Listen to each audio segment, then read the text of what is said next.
There's an official story about how my partner, Liam, died. It's printed in black and white on a single sheet of paper, filed away in a dusty cabinet in a county sheriff's office. It's a story that's neat and tidy and cold. The official report says my partner died of exposure. There's a simple explanation, plausible even. The Cascade Mountains in late October can be unforgiving. A sudden drop in temperature, a wrong turn, a moment of exhaustion. It's a narrative that nature itself seems to write for those who venture too far into its domain. The report closes the case. It offers a conclusion. It allows everyone to move on.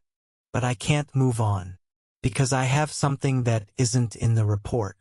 It's a detail they missed, an object they never found because they weren't looking for it. Something that screams louder than any coroner's conclusion. In the bottom of Liam's empty, high-performance, Sub-Zero sleeping bag, I found a single, perfectly smooth river stone. Heavy, dark, and cold to the touch. It had no business being there. And it tells a very, very different story. This is that story. This is what really happened on the Serpentine Trail. Before I tell you about the end, I have to tell you about the beginning. About us. You need to understand that we weren't careless. We weren't amateurs. The wilderness wasn't a hobby for us. It was a language we both spoke fluently. Liam and I, we were meticulous. Our life together was a tapestry woven from topographic maps, gear lists, and shared sunsets in places most people only see in magazines. I remember our third date. He didn't take me to a movie or a fancy dinner. He laid out a map of the Uinta Mountain Range in Utah and pointed to a remote, unnamed peak. "I think there's a route up the north face," he'd said, his eyes alight with a fire I'd come to know so well. "It'll be miserable and cold and probably a total failure. You in?" And it was miserable and it was cold, but it wasn't a failure. Standing on that windswept summit with him, sharing a frozen protein bar, I knew I'd found my person. Our garage didn't have a car in it. It was our gear room. Walls were lined with climbing ropes coiled like sleeping snakes, racks of carabiners and ice axes gleaming like surgical tools. We had spreadsheets for our food supplies, weighing out portions of dehydrated chili and oatmeal to the gram. Liam was the gram counter, the ultralighter. He famously sawed his toothbrush in half to save 4 grams of weight. He'd drill holes in the handle of his titanium spoon. To him, preparation was a form of reverence. You didn't conquer the wild. You earned your passage through it by being smart, being light, and being humble. That's why this trip, our 10-year anniversary trip, was so important. The Serpentine Trail in the Northern Cascades was our Everest. Not because of its difficulty, though it was challenging, but because of its reputation. It was remote, notoriously beautiful, and required at least 5 days, meaning you had to be completely self-sufficient. It was a testament to a decade of shared experience. A final exam for the life we had built. The first 3 days were flawless. So perfect it felt like a dream. We fell into our familiar rhythm, a silent dance of efficiency. In the mornings, the air was so crisp it felt like you could snap it in half. We'd move through ancient forests of Douglas fir and hemlock, their massive trunks muffling the world into a cathedral-like silence. The autumn sunlight, low and golden, would filter through the canopy, illuminating the vibrant green moss that carpeted everything. Liam was in his element. He was more than just a hiker. He was a student of the wilderness. He taught me the difference between the call of a raven and a crow, how to identify grizzly tracks, how to read the clouds to predict a change in the weather. Our evenings were spent by a small, disciplined fire. We'd rehydrate our meals, the steam fogging up in the cold air, and we'd talk. We talked about our first trip, laughing at our clumsy mistakes. We planned future adventures: Patagonia, the fjords of Norway. On the third night, Under a sky so clear and dense with stars it felt like you could reach up and stir them with your hand, he grew quiet. He was staring into the flames. "You know," he said, his voice soft, "out here, it's the only place the world feels like it makes sense. Everything has a purpose. Everything is exactly as it should be."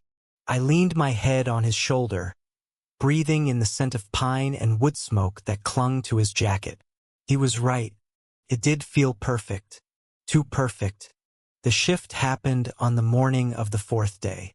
We had camped on a high, exposed ridge known as the balcony. From here, the view was breathtaking. The entire valley spread out below us, a vast, undulating sea of green and gold. And bisecting it all was the Ghost River, a winding, silver-blue artery. We woke before dawn, huddled together in our sleeping bags, sipping hot coffee from our insulated mugs as we waited for the sun. As the first light hit the peaks across the valley, painting them in soft hues of rose and lavender, Liam's mood became strange. He was usually effusive during sunrises, pointing out every subtle change in the light, every cloud formation. But this morning he was silent, utterly still. He was just staring down at the river, his gaze fixed and intense. "Look at it, Alex," he finally said, his voice a low, reverent whisper. It lacked his usual buoyant energy. This was something different, heavier. "It doesn't look like water, does it? It looks like liquid metal, like something ancient and alive." I followed his gaze.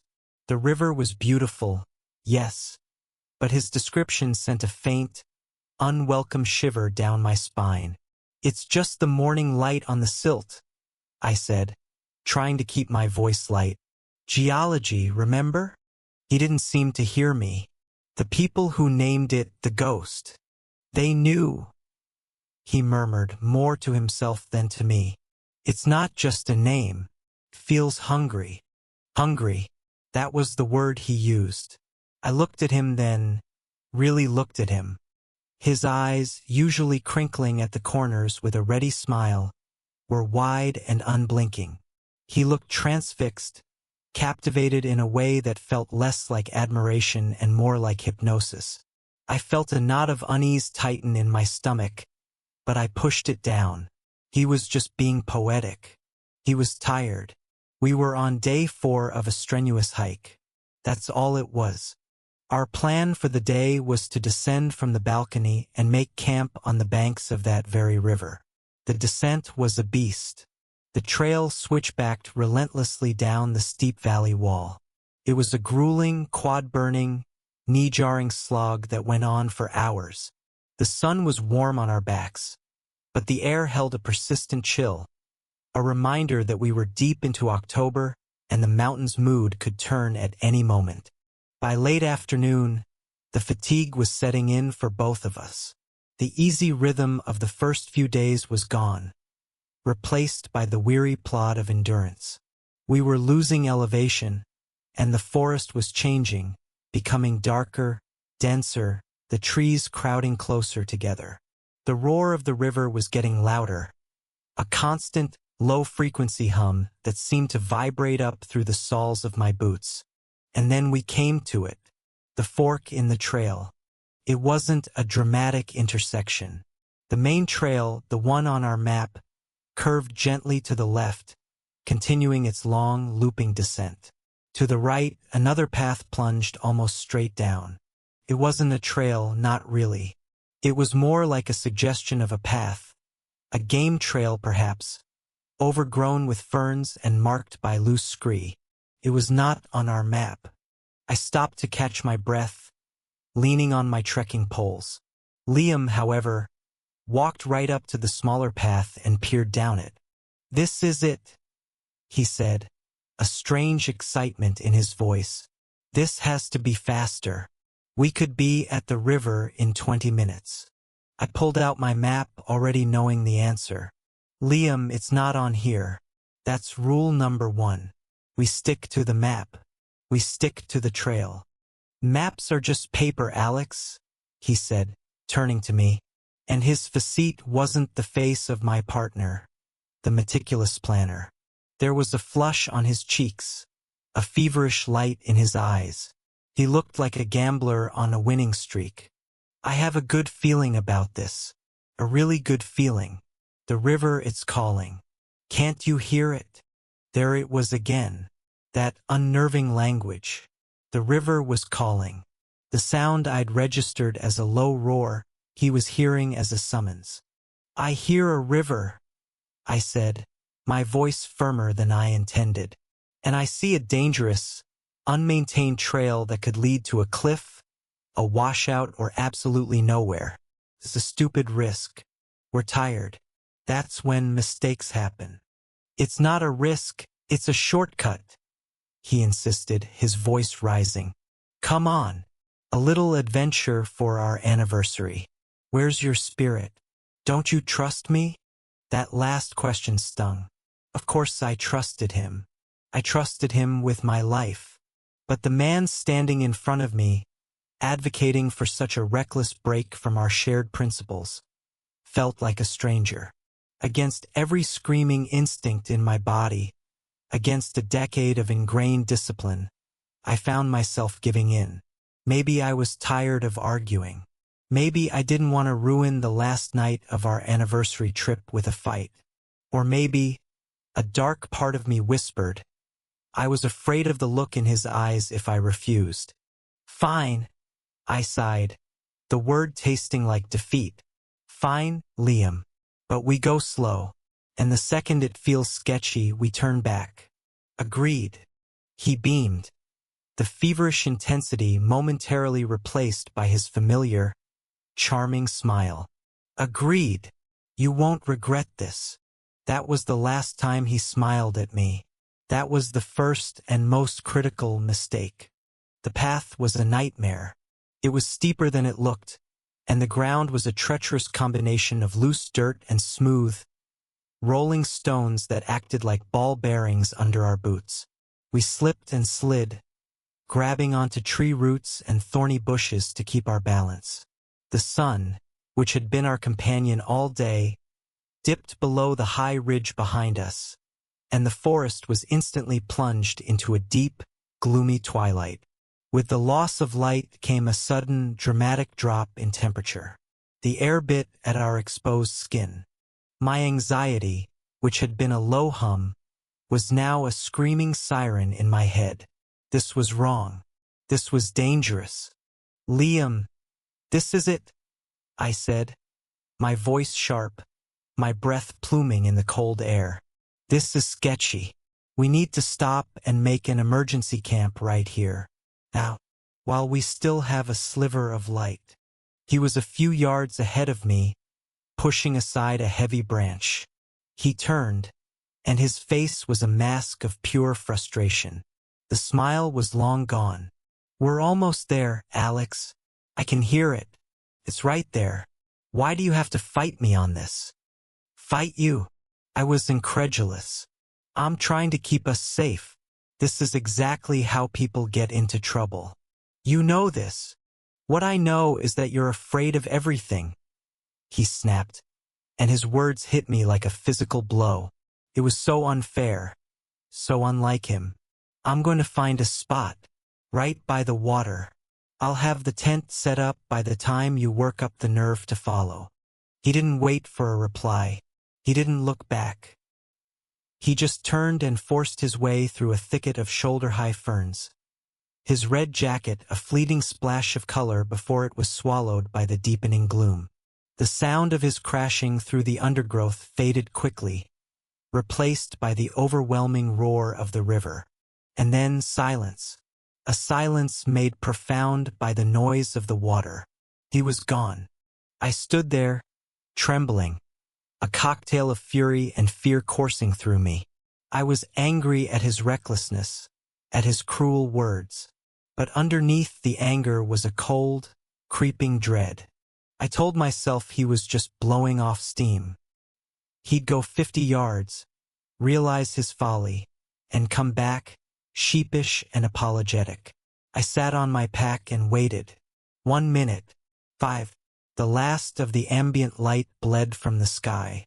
The forest was now pitch black outside the narrow beam of my headlamp. 10 minutes. 20. The anger was gone now, replaced entirely by a primal fear. I did what we were trained to do. The protocol. I didn't chase after him, risking getting lost myself. I stayed put. I pulled the emergency whistle from the sternum strap of my pack and blew 3 sharp blasts, the universal signal for distress. The sound was thin and pathetic against the river's roar. I waited, blew again. Nothing. I screamed his name, my voice cracking, shouting until my throat was raw and scraped. Liam! Liam! The only answer was the mocking echo of the water. My training took over, my hands moving through the familiar motions of setting up the tent even as my mind was spiraling into chaos. I inflated my sleeping pad, unrolled my bag. I was on autopilot, a machine performing a function. I kept my headlamp on its brightest setting and pointed it in the direction he'd gone. A tiny, hopeful beacon in an ocean of darkness. I crawled into my tent, but not into my sleeping bag. I sat there, fully dressed, shivering from the cold and the adrenaline. And that's when the other feeling started. The profound and unshakable sensation of being watched. I've spent half my life in the woods. I know the sounds of the night. I know the feeling of a curious deer, a passing coyote. This was not that. This was a vast, ancient, and utterly indifferent awareness. It wasn't hostile, not yet. It was observational. It felt like the entire valley, the trees, the rocks, the very air itself, was holding its breath and staring at my tiny, fragile shelter. It felt like I had stumbled into a place where I was not welcome, a place where the old rules didn't apply. I was a trespasser, and my presence had been noted. I don't know if I slept. I think I just drifted in and out of a state of terrified, hyper-aware exhaustion. Every snap of a twig, every rustle of the wind, sent a jolt of adrenaline through me. I kept hoping to see the beam of his headlamp cutting through the darkness, to hear his voice calling my name. But the night offered nothing. When the first, weak, gray light of dawn finally filtered through the trees, it felt less like a rescue and more like a sentence. The feeling of being watched had retreated with the darkness, but the dread remained, a cold, heavy lump in my gut. I forced down a dry energy bar, packed a small assault pack with water, a first aid kit, and my locator beacon. Then I started to search. I followed the path of broken ferns where he had disappeared. The trail was difficult to follow even in daylight. I pushed through the same dense undergrowth, calling his name until my voice was just a hoarse rasp. The forest seemed to resist me, its branches tearing at my clothes and scratching my face. It took me nearly 2 hours to travel a distance that couldn't have been more than half a mile. My panic was rising with every fruitless step. And then, through a final curtain of dripping wet leaves, I saw it. The river, and his camp. It was pitched on a small, bleak gravel bar, just feet from the edge of the churning, slate-gray water. My heart hammered against my ribs, a desperate, painful thud of hope. He was here. He was safe. But as I got closer, the hope began to crumble. His red tent was set up, yes, but the main fly was open, flapping listlessly in the cold, damp wind. His pack was lying next to it, its main compartment unbuckled and gaping. His small cooking stove and gas canister were on the ground, but the stove hadn't been assembled or lit. It was a scene of interruption. It looked exactly like he had arrived, started the first few autopilot motions of making camp, and then had simply stopped. In the middle of everything. Liam! I called out, my voice sounding small and thin against the roar of the water. No answer. I walked slowly towards the tent, my boots crunching on the wet gravel. I peered inside. His sleeping pad was inflated, a familiar blue rectangle. And on top of it was his sleeping bag, a high-tech Sub-Zero mummy bag. It was zipped up, all the way to the top. A wave of relief and terror washed over me at the same time. He was just cold. He must have been freezing when he got here, so he'd crawled into his bag immediately to warm up before finishing his chores. He was asleep. "Liam," I whispered, kneeling at the entrance to the tent. My hand was shaking so badly I could barely grasp the small metal tab of the zipper. "Liam, wake up. I'm here." I took a deep breath. I pulled the zipper. It slid down with a smooth, quiet, sickening sound. Zip. I pulled the top flap of the sleeping bag open. It was empty. Utterly, completely, devastatingly empty. Staring into the vacant hollow of Liam's sleeping bag, the world ceased to be a place of rules.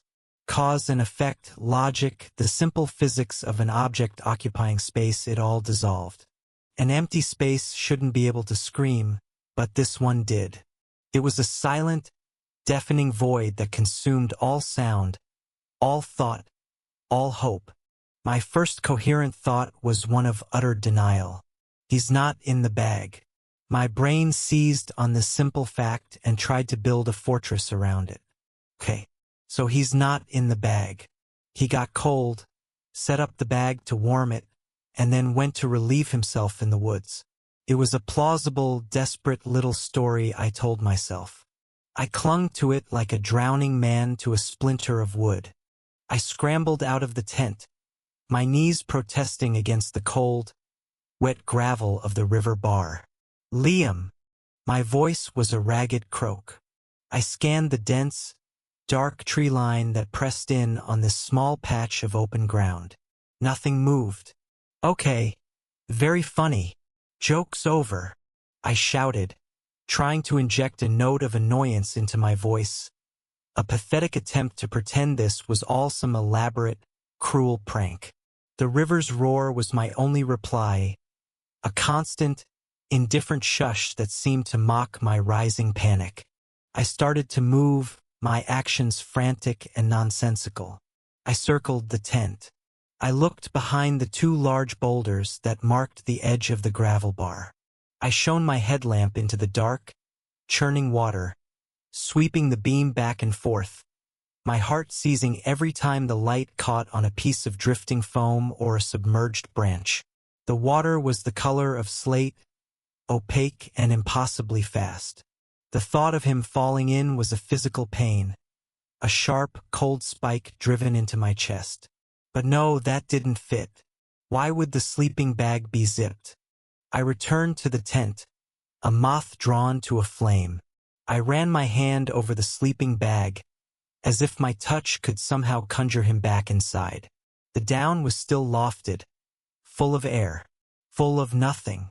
It was a perfect effigy of his shape, a three-dimensional absence. This cycle of frantic searching and desperate denial went on for what felt like hours, but my watch told me was only 20 minutes. The sun was climbing higher, but the light that reached this deep in the valley was thin and gray, offering no warmth, only illumination for my despair. And then, through the fog of panic, my training kicked in.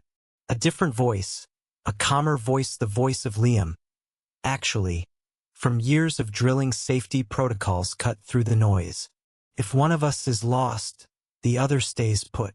Running blindly through the woods would only create two victims instead of one.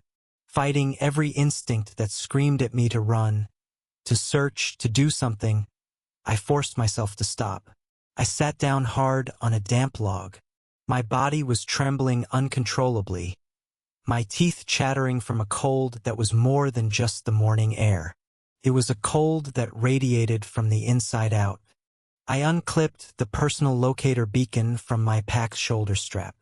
It was a small, bright yellow device we'd carried for a decade and never once used. It had always been a symbol of safety, a comforting piece of insurance. Now it felt like a bomb. I looked at the small plastic cover over the activation button. Lifting it felt like surrendering. like admitting to the universe that I had failed, that the man who was my entire world had been swallowed by the wilderness and I was utterly, pathetically helpless to get him back. My thumb hovered over the button. Tears I didn't know I'd been holding back began to stream down my face, hot against my frozen cheeks. This little piece of plastic was the dividing line. On one side was the world where Liam was just momentarily missing. On the other side was the world where he was officially gone, a case file, a search and rescue mission. I pressed the button. There was no click, no sound. Just a tiny red light that started to blink once every few seconds. A tiny, silent scream for help, beamed up to a satellite, then back down to the world of order and official reports. The waiting was the purest form of torture I have ever endured. There was nothing to do but sit and listen and stare. I stared at the empty tent, the open pack, the unused stove. A ghost camp, a scene of a life interrupted. The river was no longer just a sound. It was a presence, the hungry presence Liam had described.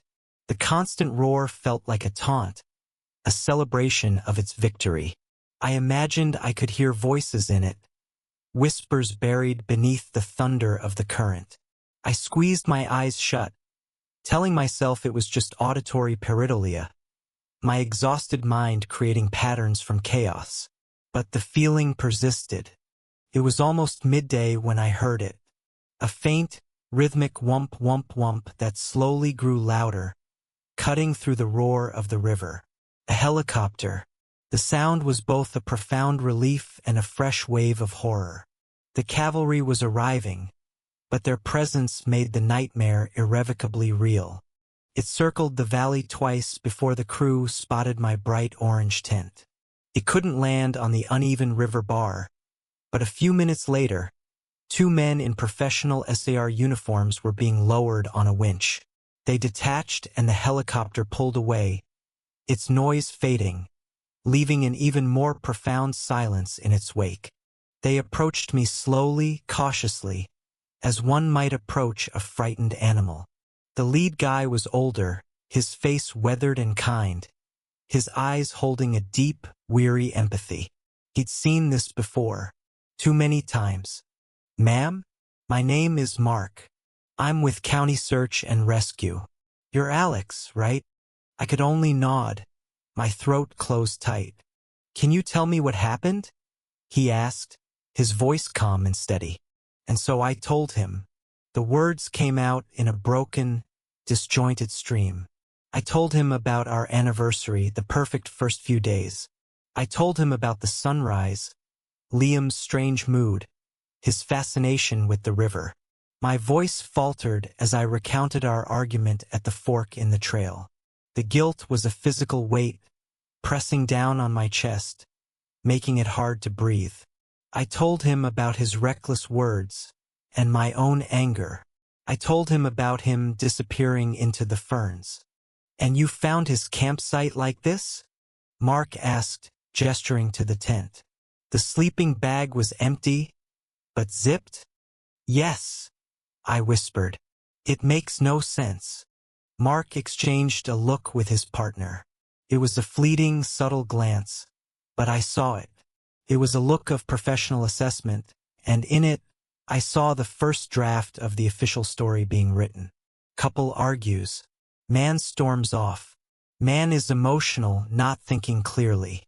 The next 4 days were a waking nightmare. I was a ghost in my own tragedy. Mark and his team were incredibly professional. They established a command post further up the trail where the helicopter could land.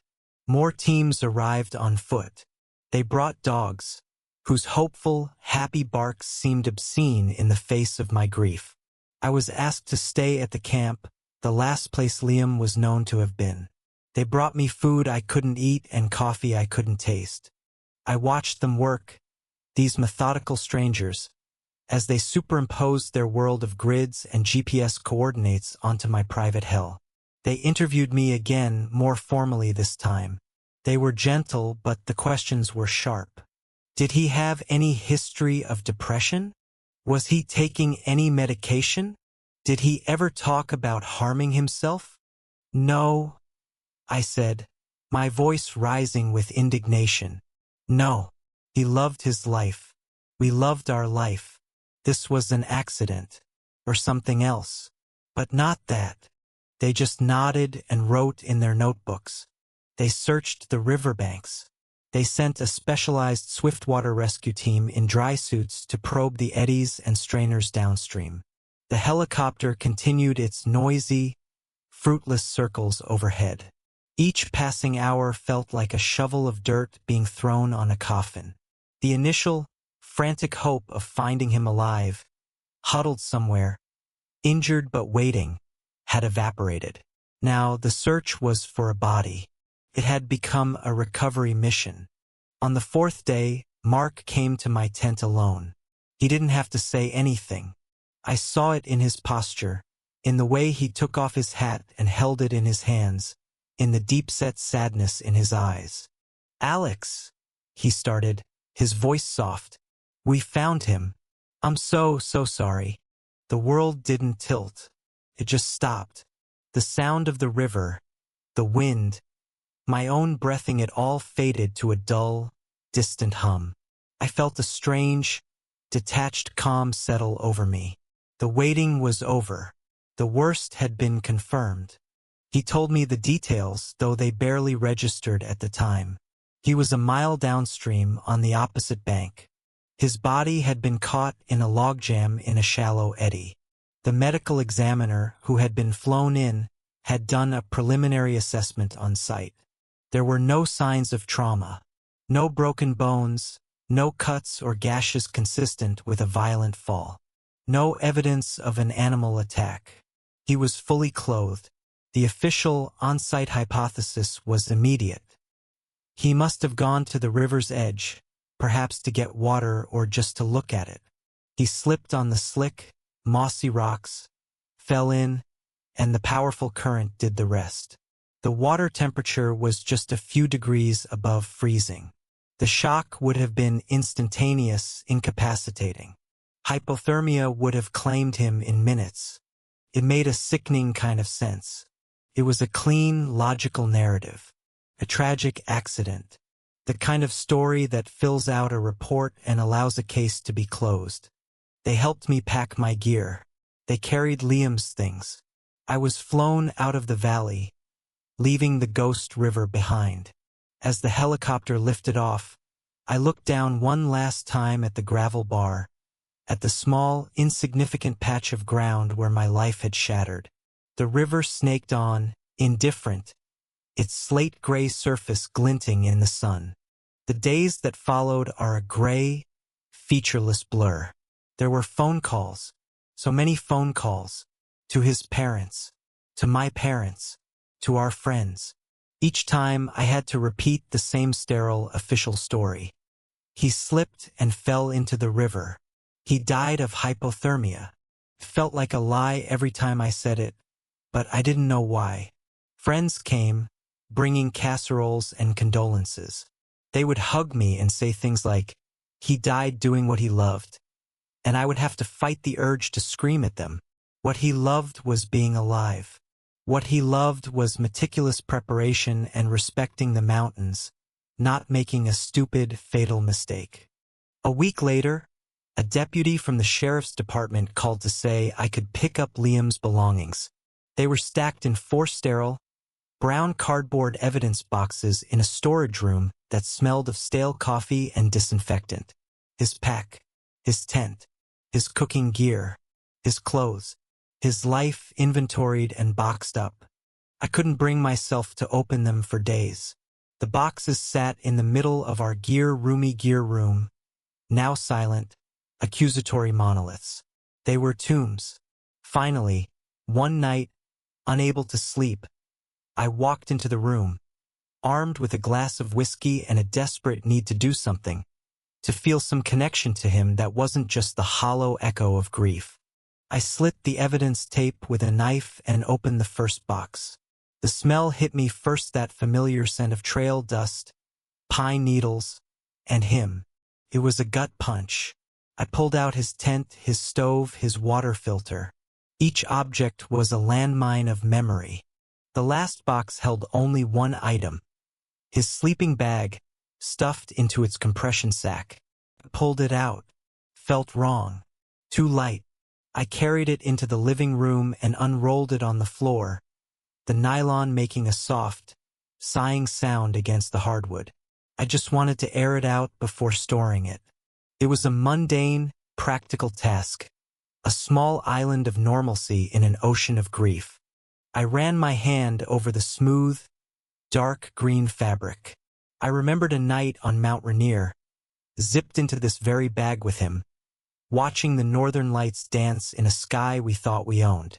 The memory was so vivid, so painful, I almost packed it away. But I forced myself to finish the job.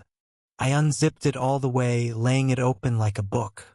As I lifted the top layer to flatten it out, I heard and felt it at the same time. A small, distinct thump, followed by the soft, sliding sound of something heavy moving down the nylon fabric towards the footbox. I frowned. What was that? A headlamp he'd forgotten? A spare battery pack? He was so meticulous about packing, it was unlikely but possible. I reached my hand down into the narrow, confined space of the footbox, the place where his feet would have been. My fingers brushed against the smooth nylon, and then they closed around an object. The first thing I registered was the cold. It was a deep, profound cold, like an object that had been sitting in a freezer. It was a cold that felt unnatural, actively leaching the warmth from my hand. The second thing was the weight. It was dense, heavy for its size. The third thing, as I curled my fingers around it, was the texture. It was perfectly, impossibly smooth. I pulled my hand out and opened my palm. Lying there was a stone. It wasn't a random piece of gravel. It wasn't a sharp-edged bit of granite from the trail. It was a river stone, the size of a large hen's egg. Its shape was a perfect, flattened oval, as if shaped and polished by a master craftsman. Its color was a deep, uniform charcoal gray, almost black, with a surface that seemed to drink the light, giving it a faint, oily sheen. It was beautiful, and it was terrifying. I stared at it, my mind a blank wall of static. Then the questions started, a frantic flood of them. How did this get here? Had he picked it up? No, absolutely not. This was Liam, the man who cut his toothbrush in half. He wouldn't carry a useless, heavy rock for 5 days. The idea was so alien to his entire philosophy that it was laughable. Could it have gotten in by accident? How? The sleeping bag was found zipped from the inside. Had it washed in there when he was in the river? Impossible. The bag was found in the tent, bone dry. The SAR team said so. The report said so. Did the SAR team put it there? Did they miss it? I imagine them handling the bag, rolling it up. Surely they would have felt a rock of this size and weight. It would have been noted, documented, an anomaly in an evidence collection. But there was no mention of it. Nothing. I sat on the floor of my silent house, the cold, heavy stone in my hand, the empty sleeping bag laid out before me like a body on a slab.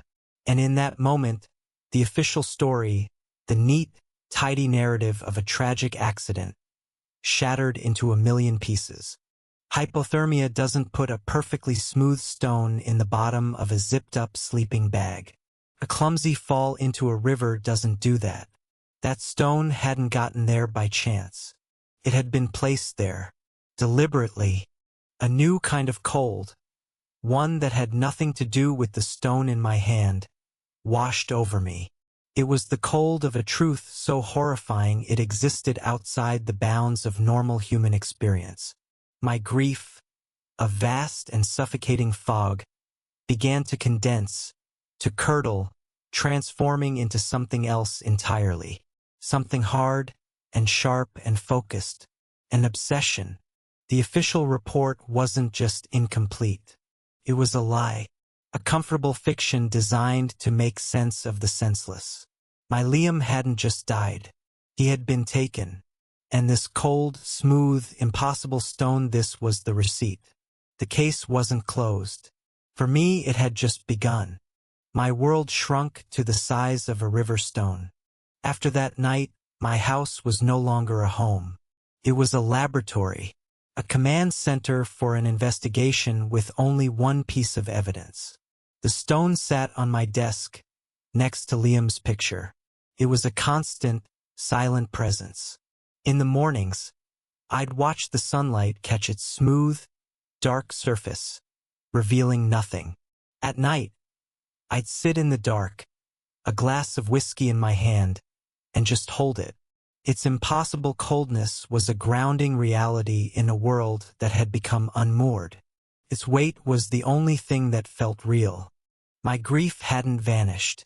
It had changed shape. The formless, suffocating fog of loss had crystallized around this single, inexplicable object. It became a lens through which I viewed everything.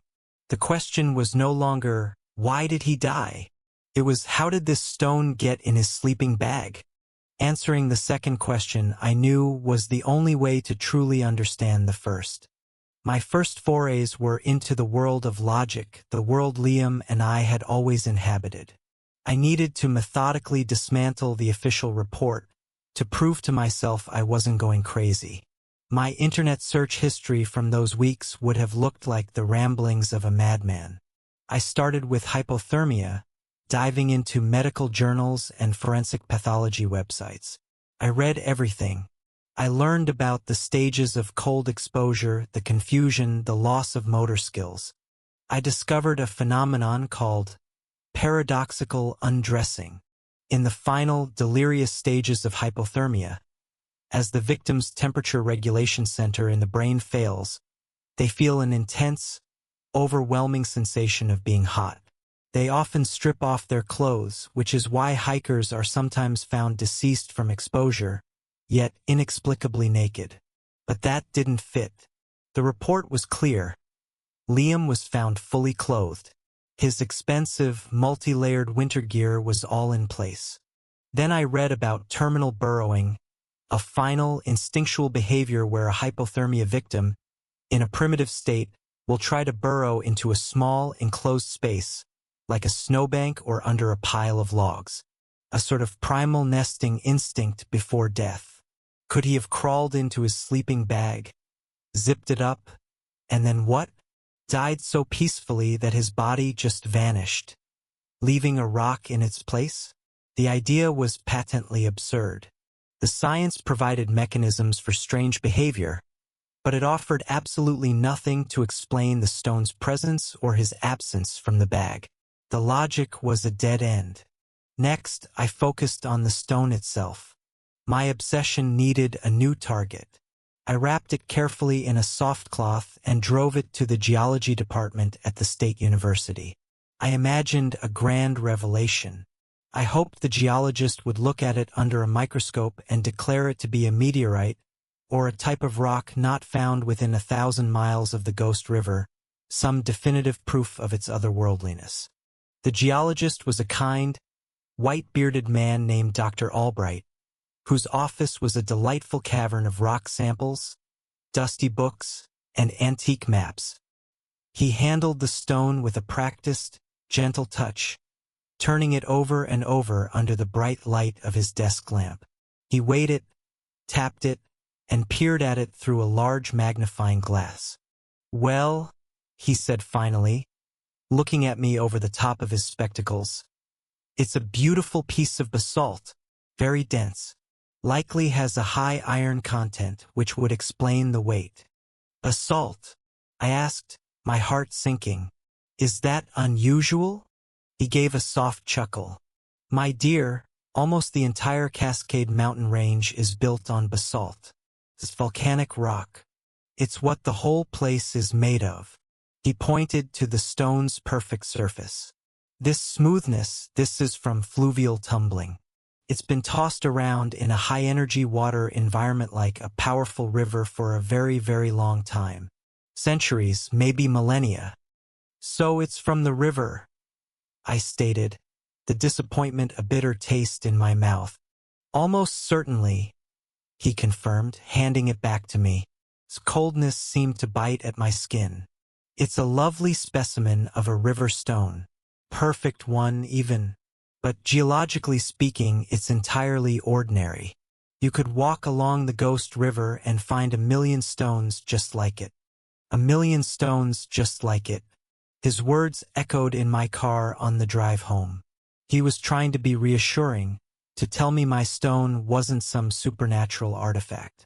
But he had missed the point entirely. Its very mundanity was what made it so terrifying. It wasn't an alien object that had been dropped from the sky. It was a piece of the place, a piece of the Ghost River itself. And it had been purposefully selected and placed in Liam's sleeping bag. Why? The rational avenues were closed. The official story was a flimsy shelter against a storm of impossibility, and science had only confirmed that the stone belonged to the place that had taken him. My world grew smaller and darker. I stopped answering phone calls from concerned friends and family. I let my mail pile up. I ate when I remembered to, drank too much whiskey, and slept in fits and starts, waking from nightmares of churning gray water and the feeling of a heavy, cold weight on my chest. The investigation turned inward, away from the provable world and towards the whispered one. If science and logic had no answers, perhaps history and folklore did. My new laboratory became the basement of the county library. It was a dim, quiet space that smelled of decaying paper and time itself. Here, in the archives, the present day felt thin and insignificant. I spent my days hunched over a noisy, clanking microfiche reader, scrolling through decades of the local newspaper, the Cascade Valley Chronicle. I was looking for patterns, for any mention of strange disappearances or unexplained events near the Ghost River. Most of it was nothing. Decades of town festivals, timber disputes, and high school football scores. But I was patient. My obsession had given me an almost inhuman capacity for focus. I compiled a list of every hiker, hunter, or prospector reported missing in that quadrant of the national forest since the 1920s. And then I found it. It wasn't on the microfiche.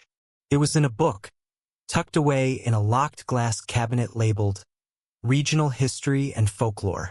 I had to get a special permission slip from the head librarian to even look at it. The book was a slim, unassuming volume with a plain, dark red cover, published in 1937. It was called Whispers from the Pines, Forgotten Lore of the Northern Cascades, compiled by a local amateur historian named Elias Thorne. The pages were brittle and yellowed, and they smelled of vanilla and dust. Most of the book was exactly what you'd expect. Tall tales about fantastical beasts, stories of prospectors who struck it rich, and accounts of harsh winters. But in the back, there was a chapter titled The Old Places and Their Keepers. My eyes scanned the page and then my heart stopped. Paragraph leaped out at me. It was about the native Salish tribes who had inhabited the valley for centuries before it was mapped and named by white settlers. It read, "The elders spoke of many places of power, but none were held in such cautious reverence as the river the settlers now call the Ghost. To them it was Amalaq. There is no precise English translation, but the sentiment carries the meaning of the taker of breath, or, more simply, the silent one. They believed the river to possess a spirit, an elemental entity, ancient and hungry, that resided within its powerful currents. It was said that Amalaq did not simply drown a man by accident. It chose him. It would call to him, luring him to its banks with whispers on the wind or a song like humming stones. And when the spirit claimed a soul, it was its custom to leave a token of the transaction. A calling card, so to speak. Where the victim had last slept, one would find a single, perfectly smooth, dark river stone. A Kewatsia soul stone. It was not a sign of malice. It was a receipt. I read the paragraph again and again. My hands were shaking so violently I could barely hold the book steady. The air in the quiet library basement seemed to turn to ice. A song like humming stones. A token of the transaction. A receipt. A single, perfectly smooth, dark river stone. The words hammered at me, each one a nail driving home a truth I had felt in my bones but had been unable to name. This wasn't a delusion. This wasn't my grief making me see things. This was a pattern. A story 100 years old, describing the exact, impossible object sitting on my desk at home. The folklore was the key. Now, I looked back at my list of missing persons with new eyes. Case 1, 1952. A lone gold prospector, a man named Jedediah Strong. He vanished in late autumn from his small, makeshift camp on the banks of the Ghost River. The sheriff at the time found his tent, his tools, his sluice box, all neatly arranged. No signs of a struggle, no evidence of a bear attack. The official report concluded he likely fell in the river and was swept away. His body was never found. Presumed deceased. Case 2, 1978. A college student from Seattle, Sarah Jenkins, a passionate hiker. She was on a solo trip.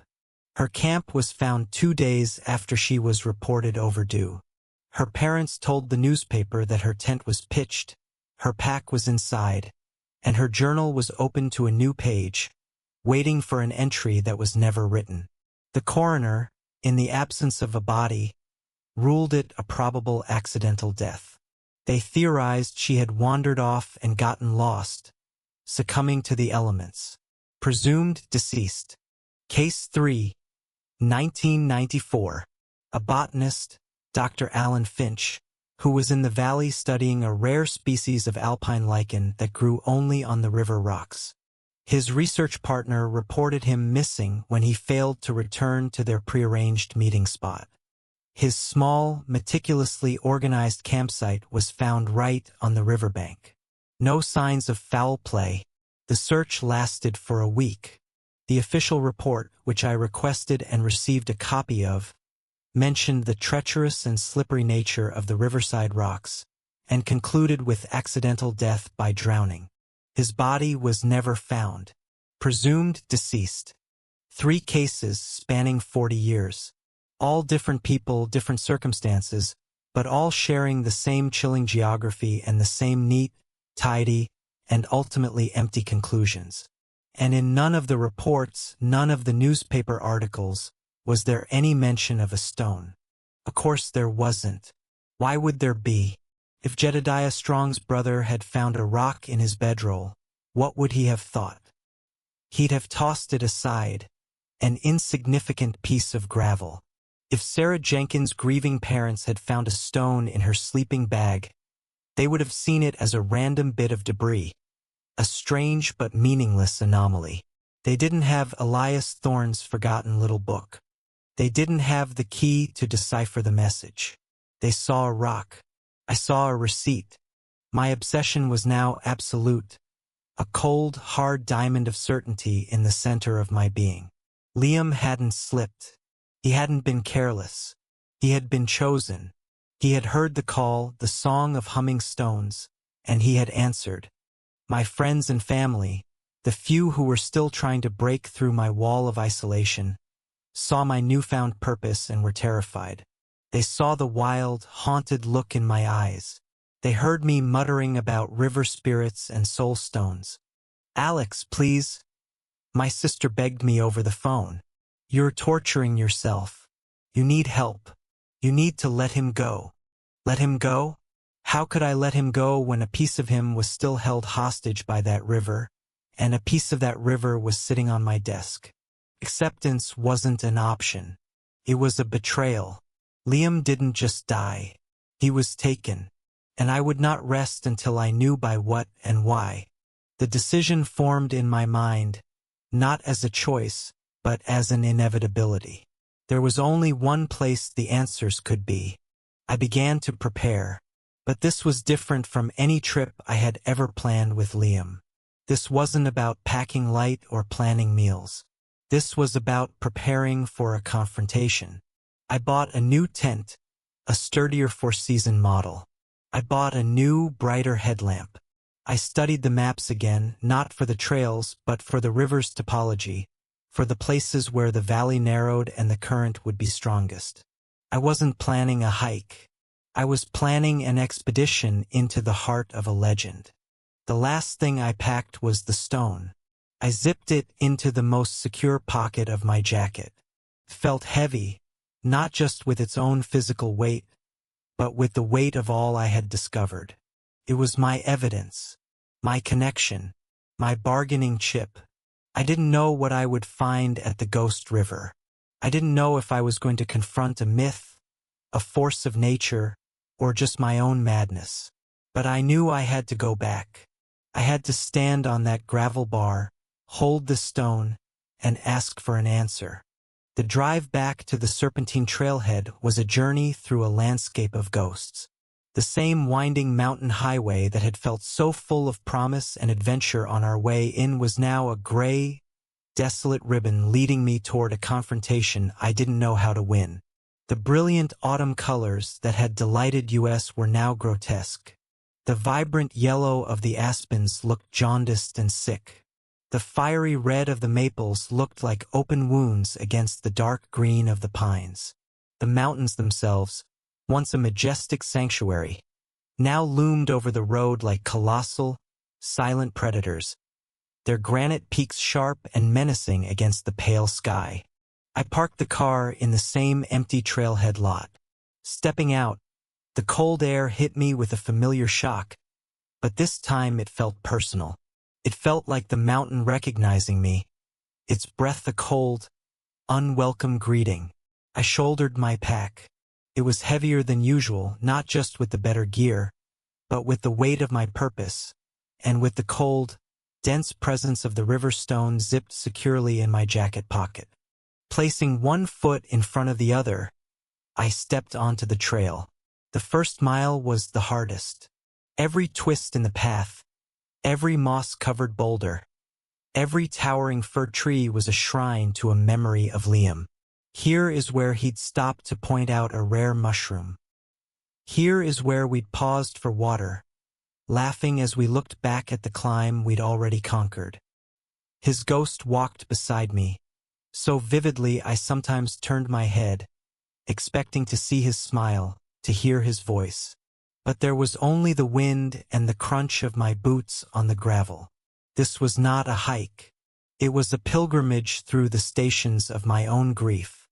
As I moved deeper into the wilderness, a profound change occurred in the atmosphere. It happened so gradually I almost didn't notice it at first. The forest grew quieter. The cheerful chatter of squirrels and jays faded away. Soon, the only sounds were my own footsteps and the whisper of the wind. And the silence was different from the one I knew and loved. It wasn't the peaceful, absorbent silence of a healthy forest. This was a bated breath silence. A heavy, expectant stillness, as if the entire landscape was holding its breath, waiting. The feeling of being watched returned, but it was no longer a vague, unsettling sensation. It was a tangible pressure at the back of my neck. I would catch fleeting movement in my peripheral visione, a flicker of shadow between the trees that would vanish when I turned to face it. The wind, as it moved through the high branches of the hemlocks, no longer sounded like wind. It shaped itself into syllables, into whispers that dissolved the moment I tried to focus on them. I told myself it was my mind, overwrought with grief and fear, playing tricks on me. But I knew it wasn't true. I was an intruder here, and my presence had been noted. I made camp the first 2 nights according to a rigid, mechanical discipline. I ate, slept, and packed with an efficiency born of a decade of practice. But my mind was elsewhere. It was focused on day 4. It was focused on the river. On the morning of the 4th day, I stood once again on the balcony. the high ridge overlooking the valley. The sunrise was as spectacular as it had been before, a riot of orange and purple. But I felt no awe. I only looked down at the ghost river, a twisted scar of slate-gray water far below. Liam's words from that last morning echoed in my mind. It looks like something ancient and alive. It feels hungry. He had felt it. He had known. And I, in my determined rationality, had dismissed it. The long descent began. Hours of quad-burning switchbacks. As I lost elevation, the forest closing in around me, the air grew colder, and the presence I felt grew stronger, more intense. It was no longer just watching me.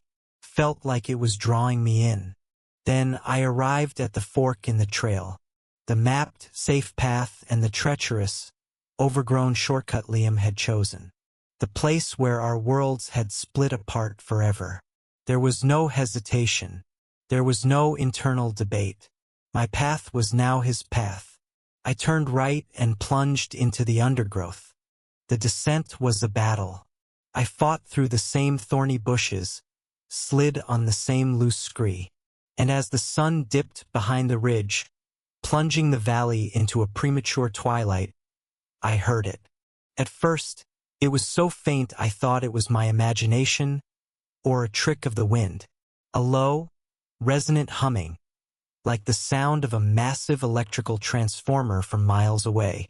But as I pushed deeper, closer to the unseen river, the sound grew in strength and clarity. It wasn't mechanical. It was organic, melodic. It was the sound the old book had described, a song like humming stones. It was a beautiful sound, hypnotic and deeply resonant, vibrating not in my ears, but in the bones of my skull, in my teeth. It was a chord of immense power and antiquity, and it was deeply, fundamentally wrong. The melody seemed to worm its way into my mind, trying to soothe my fear, promising answers, promising peace. It promised an end to the pain if I would just surrender to it, if I would just follow it to its source. This was the call. This was the siren song that had pulled Liam forward, that had filled him with such feverish certainty. I felt its pull, a physical tug on my soul, and I had to actively fight against it, planting my feet, gritting my teeth, focusing on the cold weight of the stone in my pocket. That stone, that piece of my obsession, was my anchor against the song's tide. I finally broke through the last line of dripping ferns and stumbled onto the gravel bar. The scene was exactly as I had left it, a small, bleak amphitheater of stone and water.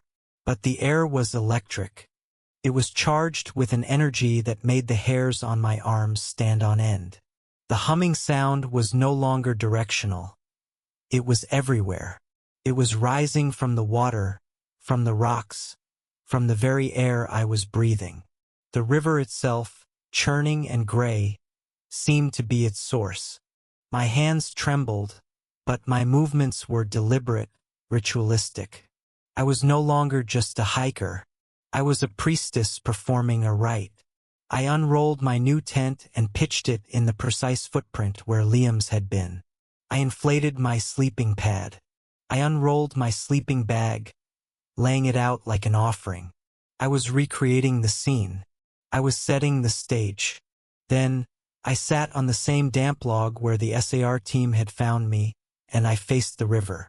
I waited. As the last light died and the valley sank into an impenetrable darkness, the true performance began. The humming intensified, the pressure in the air growing so immense it felt like I was deep underwater. And then the surface of the river began to change. In the churning chaos of the current, I began to see them. Faces. They would coalesce for a single, horrifying moment in the surface of a wavy man with a thick beard and eyes wide with terror, a young woman with a silent, screaming mouth, an old man with a face twisted in agony before the water would fold in on itself and swallow them again. They were the river's collection, the souls of the taker, Jedediah Strong, Sarah Jenkins, Alan Finch, And how many others? I felt a scream rising in my throat, but I choked it down. Fear was a luxury I could not afford. I reached into my jacket and my fingers closed around the river stone. It was colder than ice, and it seemed to be vibrating in my hand, humming with the same terrible energy as the river. I got to my feet. "What do you want?" I screamed, my voice raw, almost instantly swallowed by the overwhelming sound. "You took him. Why?" There was no answer, only a change. The humming rose in pitch, and the water directly in front of me began to unriver. It defied its own current. The chaotic surface smoothed out into a patch of dark, still glass. And then it began to bulge upwards. Slowly, gracefully, a column of water rose from the river. It wasn't a geyser, it wasn't violent. It rose with a silent, deliberate power that was far more terrifying. It formed a shape, a presence. It stood 12 feet tall, a figure of impossible physics. It had the vague outline of a tall, slender human, but it was featureless. It had no face, no eyes, no limbs. It was composed entirely of the river itself. A swirling, captive vortex of slate-gray water, silt, and stolen light. The faces of the drowned swirled within it, their silent screams trapped in its form. This was it, the Amalek, the silent one, the taker. And in that moment, standing before this ancient, elemental being, my terror finally broke. It shattered into a million pieces and was washed away, replaced by a strange, icy clarity. I understood. This creature, this spirit, it wasn't evil in any way a human could comprehend. It was a force of nature, as impersonal as gravity, as ancient as the rock it flowed over. It didn't operate on morality, on love or hate. It operated on instinct and hunger. It had called to Liam, its song appealing to the part of him that was already half in love with the wild. And he, in his exhaustion and frustration, had been unable to resist. He answered the call. I looked down at the smooth, heavy stone in my hand. The receipt, the Kwatsi, the soul stone. The folklore said it was a token of the transaction. And in a flash of pure, adrenaline-fueled intuition, I understood what that meant. This wasn't just a marker. This was a piece of it, a fragment of its own essence, left behind to mark its claim. It had a piece of Liam's soul, trapped in that watery form. But I had a piece of its soul right here in my hand. The transaction went both ways. "You can't have him," I said. My voice was no longer a scream, but a low, shaking, defiant whisper. It was the most courageous sound I have ever made. I stood up, my legs trembling but steady. I drew my arm back, and with every ounce of strength, with all the rage and grief and love in my body, I threw the smooth, dark river stone back into the heart of the watery figure. The moment the stone entered its form, there was a sound like a great bell being struck underwater, a deep, resonant gong that vibrated through my entire body. The humming stopped. Instantly, the watery figure convulsed. The trapped faces within it dissolved. The elegant column of water lost its shape and collapsed in on itself, crashing back into the river with a tremendous roar and a splash that sent a wave of freezing water washing over the gravel bar, soaking me to the knees. And then silence. A silence so total and absolute it was a physical presence. The oppressive weight in the air was gone. The feeling of being watched was gone. The humming was gone. All that remained was the natural, chaotic sound of the river and the whisper of the wind in the trees. And for the first time in days, they sounded like a river and wind again. I was alone. Finally, terrifyingly, blessedly alone. I didn't sleep. Couldn't. I retreated to my tent, stripped off my wet socks, and sat there, shivering, until the first hint of dawn. I just listened to the silence, letting it wash over me, cleansing me. As the sun rose, I packed my camp, leaving no trace of my ritual, my confrontation. I broke down my tent, rolled my sleeping bag. As I bent down to pick up my pack, my eyes fell upon the ground. Lying on the pressed gravel, on the exact spot where my head had rested inside the tent, was a single, wet, perfectly smooth river stone. It was almost identical to the one I had thrown back. Perfect, dark, heavy oval. It wasn't a threat. It was a message, a statement.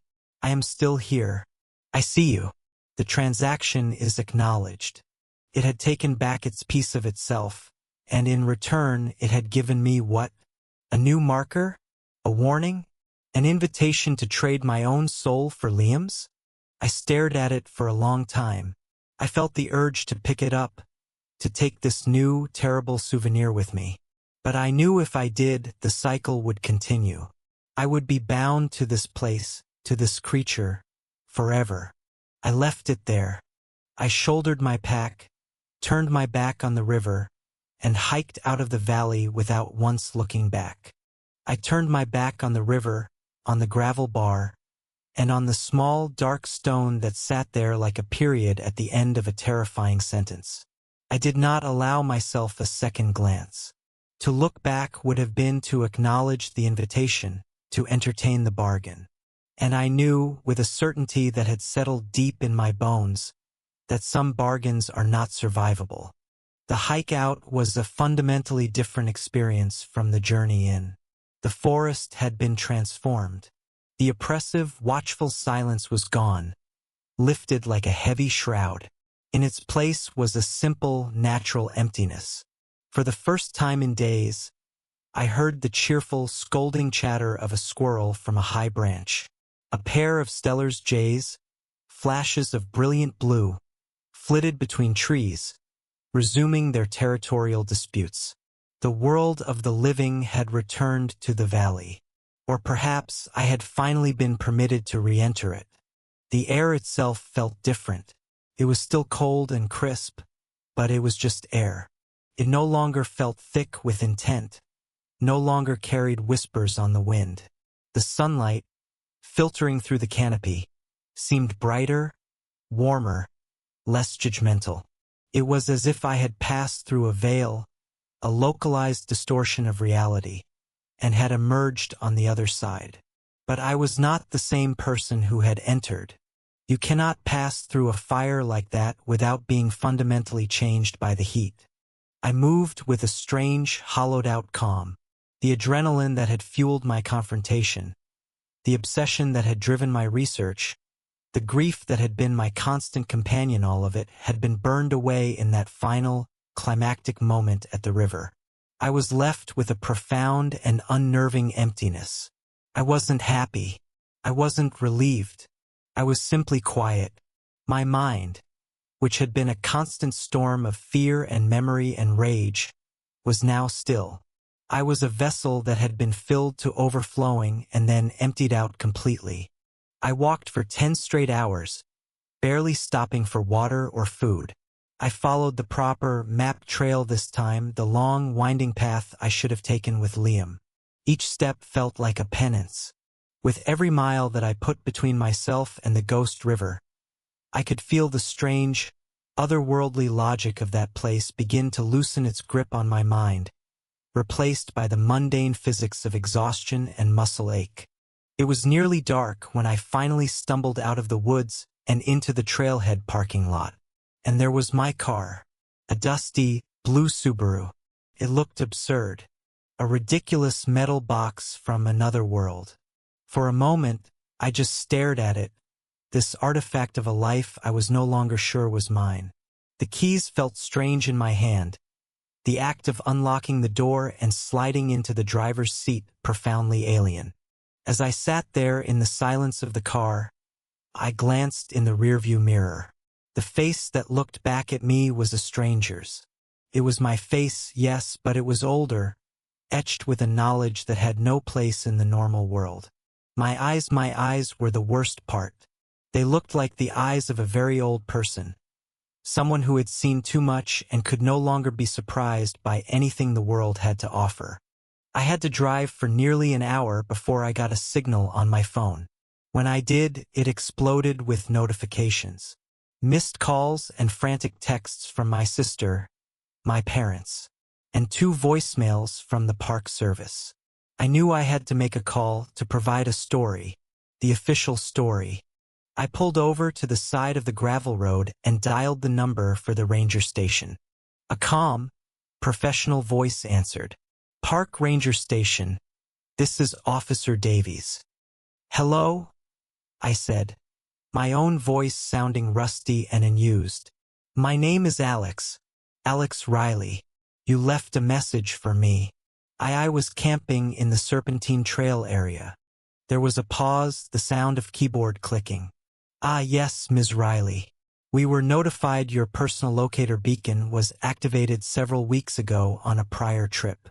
The signal just reached us. We were concerned you might be in distress on a return visit. Is everything all right?" The lie came easily. It felt like I was reading from a script that had been written for me. "Oh my God. I am so sorry," I said, injecting a note of flustered embarrassment into my voice. "Yes, everything is fine. That must have been a false alarm from before. When I was there last, I must have forgotten to properly deactivate it. I am so sorry for the trouble. I was back there to pay my respects, to leave a memorial for my partner." "No trouble at all, ma'am," the ranger said, his voice softening with sympathy. "We understand completely. We're just glad you're safe. The weather can turn nasty this time of year." "I know," I said quietly. "Thank you for checking. You take care, Ms. Riley." I hung up, and that was it. The official story was now in place. A grieving partner, a sentimental journey, a faulty piece of electronics. A neat, tidy explanation that closed the loop. It was another lie, another layer of insulation between the real world and the truth of the Ghost River. And I understood then that these lies, these official reports, they aren't just for bureaucratic convenience. They are a necessary defense mechanism. They are the walls we build to protect our collective sanity from the things that whisper in the dark places of the world. The return to my house was the final dislocation. The home that had been my command center was now just an empty, silent building. The stone was gone from my desk. Its absence was a palpable void. The whole room felt lighter, less charged. I walked into the gear room. The walls lined with our ropes, our packs, our ice axes. It was a museum of a life that was over. I saw my own expensive gear, the equipment I had brought with me on my return. The sturdy tent, the bright headlamp. Tools for a confrontation that could never have been won with tools. My quest for answers felt naive now, almost arrogant. I had gone seeking to confront a legend, armed with nylon and aluminum, as if I could force it to obey the rules of my world. I had survived, I realized, not because I was strong or clever, but because the entity had allowed it. I had returned its property, and it had, in its own inscrutable way, honored the gesture. The second stone wasn't a threat or a curse. It was a closing statement. Transaction complete. Now go. In the weeks and months that followed, I tried to reassemble a life. But I was building with broken pieces. The world I had known, the one of cause and effect, of science and verifiable fact, now seemed like a thin, fragile veneer stretched over a reality that was ancient, vast, and utterly ambivalent to human suffering. I felt like I was walking around with a crack in the lens of my reality. I would see a rain-swollen gutter, the water churning and dark, and for a half-second, I would hear that low, resonant humming. I would be at a rocky beach watching the waves, and I would feel a prickle of unease, a sense of being watched from the deep. I couldn't hike anymore. The mountains were no longer a sanctuary.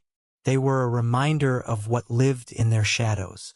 The wilderness I had loved for its purity and honesty now seemed to hold a terrible secret, and I was one of the few people who knew it. It was a lonely, terrifying knowledge. I would think about the others. Jedediah Strong, the prospector. Sarah Jenkins, the student. Dr. Finch, the botanist. Their stories were no longer just tragic accidents to me. They were fellow victims. They had heard the song, too. They had answered the call. And somewhere, their souls swirled in that cold, gray water, part of the taker's eternal collection. I wondered if their loved ones had found stones. I wondered if they dismissed them, tossed them back into their gardens, used them as paperweights, never knowing they were holding a receipt for a soul. My memory of Liam became both sharper and more distant. I remembered the man I loved, his laugh, his scent, the way he cut his toothbrush in half. But that man was now inextricably bound to the myth. He was no longer just a victim of a tragic accident. He was a sacrifice to an old god. His death had meaning, but it was a terrible, cosmic meaning that offered no comfort. He had been chosen, and in a way I had been chosen too. Chosen to be the witness. Chosen to be the one who found the stone and was foolish enough or desperate enough to follow its story back to the source. I never told anyone this story. Not my family, not my friends, not a single therapist. How could I? To tell it would be to invite ridicule, pity, a diagnosis. It would be seen as a trauma-induced fantasy, a complex metaphor my grieving mind had constructed to cope with a senseless loss. They would try to medicate the memory away, to talk me back to the real world. But I knew that what I had experienced on that gravel bar was more real than anything in my life. And so I kept the secret. I let the official report stand as the final word. Liam Riley died of exposure. Case closed. It's a simple, tidy lie, and it's better that way. Most people need the world to be simple and tidy. They need the monsters to stay in the books where they belong. I know what you might be thinking, that this is just a story, a ghost story told by a grieving person, a way to make a meaningless tragedy feel significant. Maybe you're right. I have no proof. I left my proof sitting on a gravel bar in the Northern Cascades. I have nothing to offer you but my word. But there are old things in the wild places of this world. Things that were here long before the trails were cut and the maps were drawn. They operate on rules we can't comprehend, and their existence is a quiet refutation of our modern, well-lit world. We call them legends, folklore, mythology. We put them in the past. But they are not gone. They are just quiet and waiting. Thank you for listening to this entry in the Wilderness Protocol. The world is full of unexplained events, and the wildest places hold the deepest secrets. If you have a story, if you've ever stood on the edge of the map and felt the presence of something ancient looking back at you, share it in the comments below. We believe you. And if you want to hear more accounts from those who have ventured into the quiet places, please like this video and subscribe to the channel. Stay safe. Trust your training. But most of all, always trust that feeling at the back of your neck. Because sometimes the official report isn't just wrong. It's the biggest, kindest, most necessary lie of all.